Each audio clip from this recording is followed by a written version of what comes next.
Coronavirus, quel impact sur le tourisme en Europe? 10% du PIB de l'Union européenne, 27 millions d'emplois, le tourisme est un des secteurs clés de l'économie du continent. Déjà durement touché par la crise du coronavirus, les professionnels redoutent un été historiquement mauvais, même s'ils tentent de s'adapter. En France, première destination touristique mondiale, le président Emmanuel Macron a averti mardi qu'il était trop tôt pour dire si on pourra avoir des vacances cet été. Le commissaire européen chargé du marché intérieur Thierry Breton a averti que certaines zones seront ouvertes aux touristes et d'autres non, en fonction de la situation sanitaire. De manière générale, citoyens et autorités semblent s'accorder sur des vacances locales. Cela va être, dans un premier temps, le temps de l'ultra-proximité, a affirmé fin avril le secrétaire d'État français Jean-Baptiste Lemoyne. Plusieurs études d'opinion estiment qu'une large majorité de Français pensent rester dans leur pays pour les vacances d'été. Au Royaume-Uni, important pourvoyeur de touristes en Europe, les réservations pour cet été ont baissé de manière très significative, explique à la fin porte-parole de l'ABTA, Association britannique de professionnels du voyage. Qui veut malgré tout croire que, lorsque le confinement sera levé, l'envie de voyager pour voir les proches et pour prendre des vacances bien méritées sera renouvelée. Nous observons un certain nombre de destinations en vogue commencer à annoncer des plans de relance de l'activité, explique encore l'ABTA, mais il faudra que les conditions sanitaires idoines soient en place, notamment pour permettre la distanciation sociale. Cela vaut pour le secteur aérien, également très touché par la fermeture des frontières. À lire aussi, station balnéaire cherche touristes désespérément dans les régions très touristiques, les mêmes questions se posent. Comment rassurer les touristes et, incidemment, sauver une saison estivale, qui s'annonce historiquement mauvaise? À Nice, Ali Abdelhafid, de Castel-Plage, sur la promenade des Anglais, menace en riant de quitter le métier si gants et masques sont imposés sous les parasols. En Espagne, la ville de Gandia, sud-est, prévoit de recruter des surveillants, voire d'interdire la plage aux enfants à certaines heures, pour faire respecter la distanciation sociale. Les terrasses de restaurants seront agrandies et les menus consultables sur smartphone, au lieu de passer de main en main. La chaîne Roumat Hotel prévoit des paillassons imprégnés de javel pour désinfecter semelles et roulettes de valises à l'arrivée des clients, soumis à un test de température et équipés en masques, gel et gants.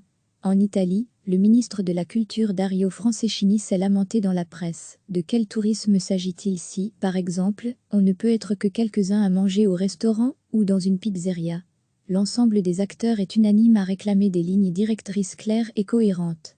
Les institutions européennes travaillent sur des règles finalisées et harmonisées au niveau européen pour l'accueil des touristes, a assuré mardi Thierry Breton. Réponse attendue dans les jours qui viennent. Post-doctorant à l'ESTUA d'Angers, études supérieures de tourisme et d'hôtellerie de l'Université d'Angers, Joran Vincent a travaillé sur la façon dont les crises économiques modifient le secteur du tourisme. Le tourisme est toujours reparti, parce que les acteurs économiques se sont adaptés aux crises auxquelles ils ont été confrontés, explique-t-il à l'AF. Toutefois, un gros effort d'adaptation va être nécessaire. Un effort qui nécessitera des investissements, alors que le secteur est à l'arrêt depuis plusieurs mois. En Espagne, deuxième destination touristique mondiale, le nombre de visiteurs étrangers a chuté de 64,3% en mars par rapport à un an plus tôt, et l'organisation patronale hôtelière Exceltur estime que le tourisme pourrait perdre jusqu'à 60% de son chiffre d'affaires annuel. L'Europe devra déployer un plan Marshall pour le tourisme, a estimé Thierry Breton. Les 27 négocient actuellement un fonds de relance au montant gigantesque, selon le commissaire qui a évoqué la fourchette de 1000 à 2000 milliards d'euros. Mais l'ensemble des pays se sentiront-ils concernés? Dans les prévisions de croissance des États membres publiées mercredi, sur le compte tweeté de la Commission européenne, le clivage est évident entre les pays dont l'économie est la plus dépendante du tourisme, Grèce, Italie, Espagne, Croatie et France dans une moindre mesure, et les autres. Recevez chaque matin l'essentiel de l'actualité. 10% du PIB de l'Union européenne, 27 millions d'emplois, le tourisme est un des secteurs clés de l'économie du continent. Déjà durement touché par la crise du coronavirus, les professionnels redoutent un été historiquement mauvais, même s'ils tentent de s'adapter. En France, première destination touristique mondiale, le président Emmanuel Macron a averti mardi qu'il était trop tôt pour dire si on pourra avoir des vacances cet été. Le commissaire européen chargé du marché intérieur Thierry Breton a averti que certaines zones seront ouvertes aux touristes et d'autres non, en fonction de la situation sanitaire. De manière générale, citoyens et autorités semblent s'accorder sur des vacances locales.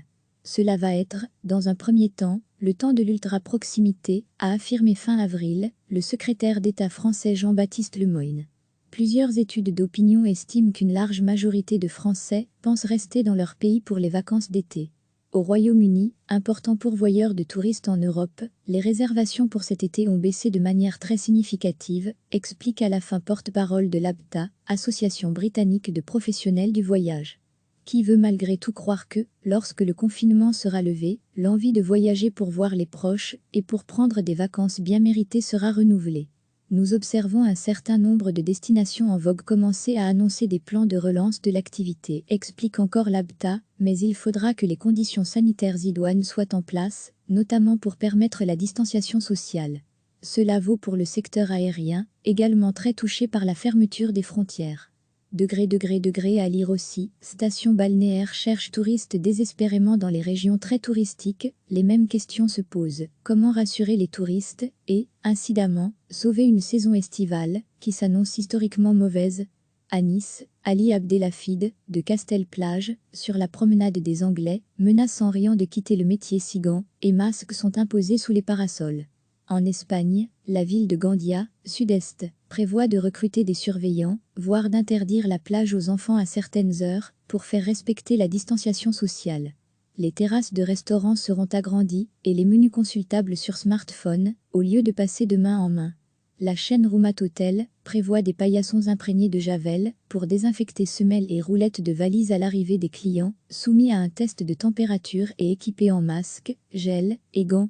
En Italie, le ministre de la Culture Dario Franceschini s'est lamenté dans la presse. De quel tourisme s'agit-il si, par exemple, on ne peut être que quelques-uns à manger au restaurant ou dans une pizzeria? L'ensemble des acteurs est unanime à réclamer des lignes directrices claires et cohérentes. Les institutions européennes travaillent sur des règles finalisées et harmonisées au niveau européen pour l'accueil des touristes, a assuré mardi Thierry Breton. Réponse attendue dans les jours qui viennent.